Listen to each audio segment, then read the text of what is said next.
Hello दोस्तों, तो last episode में हमने देखा था कि बिविडोंग अपनी इनहेरिटेंस में चली गई थी और उसके पीछे थी बस उसकी आर्मी, जो तियांग दो आर्मी को बड़ी ही आसानी से हरा रही थी। नॉर्मल सोल्जर्स तो उनके सामने टिक भी नहीं पा रहे थे और मरने के बाद, जैसा कि हमने लास्ट एपिसोड में देखा था, वो सोल्जर्स भी उसी की आर्मी में शामिल हो रहे थे। दूसरी तरफ हम देखते हैं कि कियान रेक्शुए और तांग शेंग के बीच में बहुत ही खतरनाक सी फाइट चल रही थी और इसी फाइट के दौरान कियान रेक्शुए बैटलफील्ड में पहुंच जाती है और जब वो बिविडोंग के इनहेरिटेंस डोर को देखती है तो कहती है, ये कमीनी आखिर करना क्या चाहती है।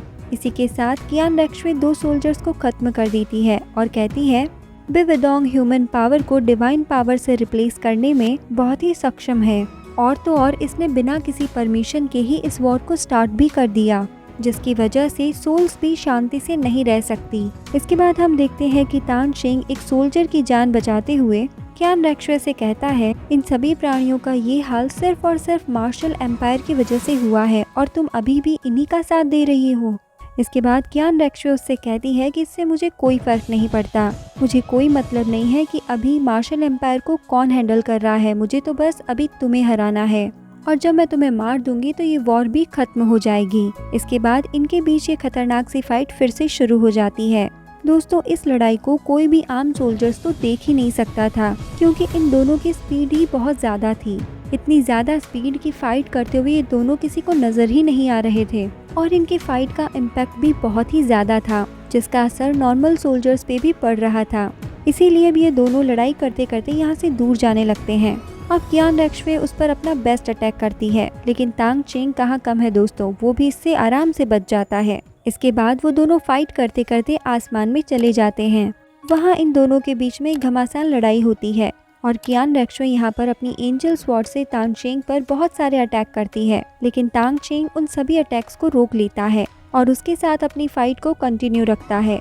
अब फाइट करते करते ये दोनों एक ऐसी जगह पर पहुंच जाते हैं जहां बच्चे हॉट एयर बलून में अपने मजे कर रहे होते हैं, लेकिन इन दोनों की फाइट की वजह से वहां का माहौल बिगड़ जाता है, जिसकी वजह से उनके हॉट एयर बलून का बैलेंस गड़बड़ाने लगता है। इसके बाद कियान रेक्शुए फिर से अपनी स्वॉर्ड से तांग शेंग पर अटैक करती है और तांग शेंग एक बार फिर से उसके अटैक को रोक लेता है और बच्चे ये सब देखकर बहुत खुश हो रहे होते हैं, क्योंकि दोस्तों जैसे हमें ये लग रहा है एक शो, वैसे ही बच्चों को ये एक शो ही लग रहा होता है, इससे बढ़ के और कुछ नहीं। बच्चे ये असलियत नहीं जानते थे कि ये दो गॉड्स के बीच की एक बैटल है और अगर इसी तरह इनकी यहाँ पे लड़ाई होती रही तो उन बच्चों में से किसी का भी बचना बहुत मुश्किल था।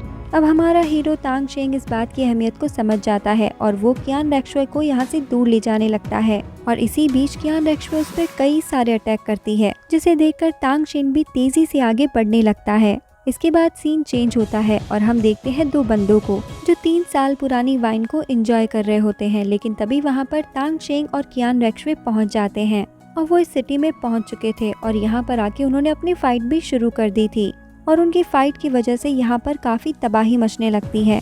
ये दोनों इस बात का भी ख्याल नहीं रखते हैं कि यहाँ पर काफी सारे लोग हैं और वो लोग इनकी फाइट की वजह से मारे भी जा सकते हैं। तभी एक सीलिंग की छत टूटकर एक माँ बेटे पर गिरने वाली होती है, लेकिन तभी उन्हें बचाने तांग शेंग और कियान रेक्शुए दोनों ही पहुँच जाते हैं। और दोस्तों यहाँ हमें पता चलता है कि तांग शेंग के साथ साथ में कियान रेक्शुए भी किसी मासूम को तो नहीं मारना चाहती, लेकिन तांग शेंग से दुश्मनी के चलते उसे तांग शेंग को मारना है तो मारना ही है। इसीलिए अब इन दोनों के बीच में फिर से फाइट शुरू हो जाती है। अब ये दोनों फाइट करते करते तान सेक तक पहुंच जाते हैं और दोस्तों जैसा कि हम सब पहले से जानते हैं, गॉड्स की बैटल सोल मास्टर की बैटल से अलग होती है। इस बैटल में रिंग, स्किल और बैटल्स का कोई काम नहीं होता।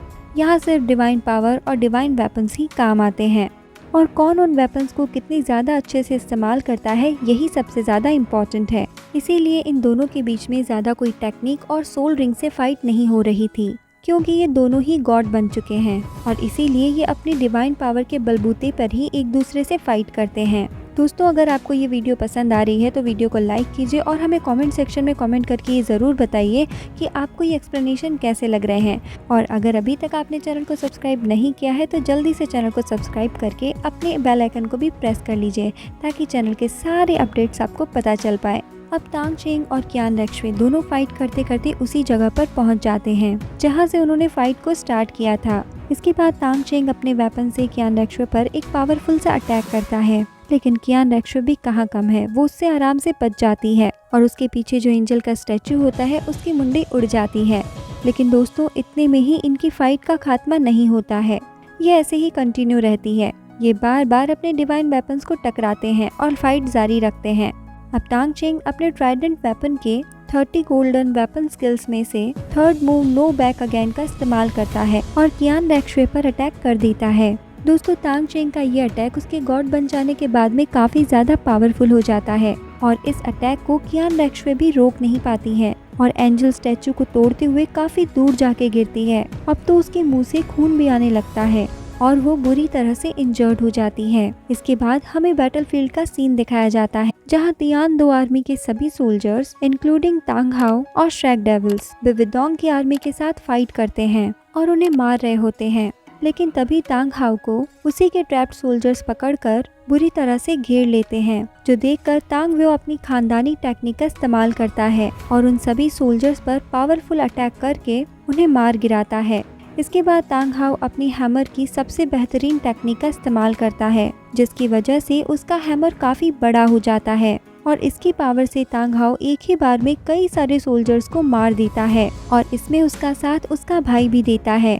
ये दोनों काफी आसानी से डेड सोल्जर्स को फिर से खत्म करने लगते हैं और दोस्तों ये सीन देखने में ही काफी ज्यादा अमेजिंग लग रहा था। दूसरी तरफ बिविडोंग की तरफ से एक पावरफुल बीस्ट दो आर्मी के सोल्जर्स को खत्म कर रहा था, जो देखकर स्वॉर्ड मास्टर और बॉन मास्टर तेजी से उसकी तरफ बढ़ने लगते हैं और डॉन मास्टर अपनी स्पाइस का इस्तेमाल करते हुए काफी सारे डेड सोल्जर्स को मार देते हैं। वहीं पावरफुल मास्टर उसकी सोल बेस से लड़ाई करने लगते हैं और थोड़ी ही देर में अपनी पावरफुल स्किल्स का इस्तेमाल करते हुए उसे धराशायी कर देते हैं। लेकिन तभी उन पर पीछे से एक बड़ा सा ड्रैगन अटैक कर देता है, जिसे बोन मास्टर आकर खत्म भी कर देते हैं। और जैसा कि दोस्तों महाभारत में होता आया है, सूर्यास्त के बाद और सूर्योदय से पहले कोई भी बैटल नहीं होती। उसी तरह के कुछ रूल्स का यहाँ पे भी एक टाइमर लगा होता है, जो टाइम पूरा होने के बाद ये बैटल रुक जाती है। अब हम पॉइजन मास्टर को देखते हैं, जो कहते हैं कि ये डेड सोल्जर्स तो अनलिमिटेड है, कि आते ही जा रहे हैं, ये तो खत्म होने का नाम ही नहीं ले रहे हैं। इसके बाद वो अपनी मेड्यूसस गेज का इस्तेमाल करते हुए कई सारे डेड सोल्जर्स को फिर से मार देते हैं। मेड्यूसस गैस के इस्तेमाल से सारे डेड सोल्जर्स टूम में चेंज होकर टूट जाते हैं, जिसकी वजह से वो दोबारा से वापस जिंदा नहीं हो पाएंगे। वहीं तांग हाओ इन हालातों को देखकर कहते हैं इन मरे हुए सोल्जर्स के दिल में डर बैठाना भी संभव नहीं है। वहीं दूसरी तरफ सेकंड एल्डर भी मेड्यूसस गैस को देखकर बहुत ही हैरान रह जाते हैं, क्योंकि इसकी वजह से उनकी अनडेड आर्मी फिर से जिंदा जो नहीं हो पा रही है। वहीं ये सब देखकर पॉइजन मास्टर भी कहते हैं मुझे तो उम्मीद ही नहीं थी कि मैं इन डेड सोल्जर्स को ऐसे रोक भी पाऊंगा। मेरी ये मेडुसा गैस स्किल मेरे मेडुसा सोल स्कल बोन से आती है, जो किसी भी सोल मास्टर को डराने में सक्षम है। पेट्रीफाई स्पिरिट वर्ड मास्टर होने के नाते ये सोल मास्टर की लीच की हुई एनर्जी को पावर में बदल देती है और मैं ये बात बहुत अच्छे से जानता हूँ कि इस डेड आर्मी को राक्षसा गॉड द्वारा कंट्रोल किया जा रहा है, जिसकी खुद की एनर्जी है। और मुझे ऐसा लगता है कि अगर आप सभी होस्ट मास्टर और गिगवान को रोक पाए तो मैं बिविडोंग को आराम से रोक सकता हूँ। उसके लिए मुझे ज्यादा पावर्स का इस्तेमाल करना पड़ेगा। अब पॉइजन मास्टर अपनी मेडुसा गैस स्किल का इस्तेमाल करने लगते हैं और इसके साथ वो ये भी कहते हैं कि मैं बिविडोंग को कभी भी एक गॉड बनने नहीं दूंगा, क्योंकि वो इसके लायक ही नहीं है। वहीं तांग हाओ पॉइजन मास्टर से कहते हैं कि क्या आपको पता है आप जो भी कर रहे हैं इसकी वजह से आपकी स्पिरिट पावर पर कितना गलत असर पड़ेगा, और आपको ये बात भी अच्छे से पता है कि इसके बाद आपकी बॉडी भी आपका साथ नहीं देगी। दोस्तों ये बात सुनकर पॉइजन मास्टर थोड़े से उदास तो ज़रूर होते हैं, लेकिन इसके बाद वो कहते हैं इसे रोकने का बस यही एक रास्ता बचा है, इसके अलावा अब हम और कुछ कर भी नहीं सकते हैं।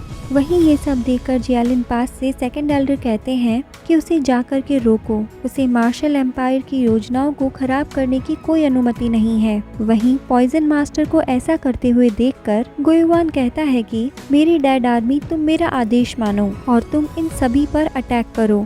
ये देखकर तांग हाओ भी अपनी आर्मी को ऑर्डर दे देता है कि सभी लोग मिलकर पॉइजन मास्टर को प्रोटेक्ट करो। और दोस्तों ये बात सुनते ही पूरी श्रैक डेविल्स की टीम यहाँ पर पहुँच जाती है और कहती है कि इसकी चिंता आप बिल्कुल ना करें, आप गुई युवान और गोस्ट मास्टर को हम पर छोड़ दें। जो सुनते ही गोस्ट मास्टर अपनी मार्शल सोल को बाहर निकालता है और कहता है, तुम भी इसकी चिंता मत करो, क्योंकि जल्द ही ऐसा होगा कि तुम सभी भी मेरी गोस्ट आर्मी में शामिल हो जाओगे। और दोस्तों, ये कहने के साथ ही वो जमीन से एक बहुत बड़ा सा स्कल हैंड बाहर निकालता है और जैसे ही वो मोटू पर अटैक करता है और उसे मारने ही वाला होता है, वैसे ही ये एपिसोड खत्म हो जाता है। तो दोस्तों, इस एपिसोड की एंडिंग यहीं तक है। अब हम मिलते हैं नए एपिसोड के साथ नेक्स्ट वीडियो में। तब तक के लिए bye bye, take care and thank you.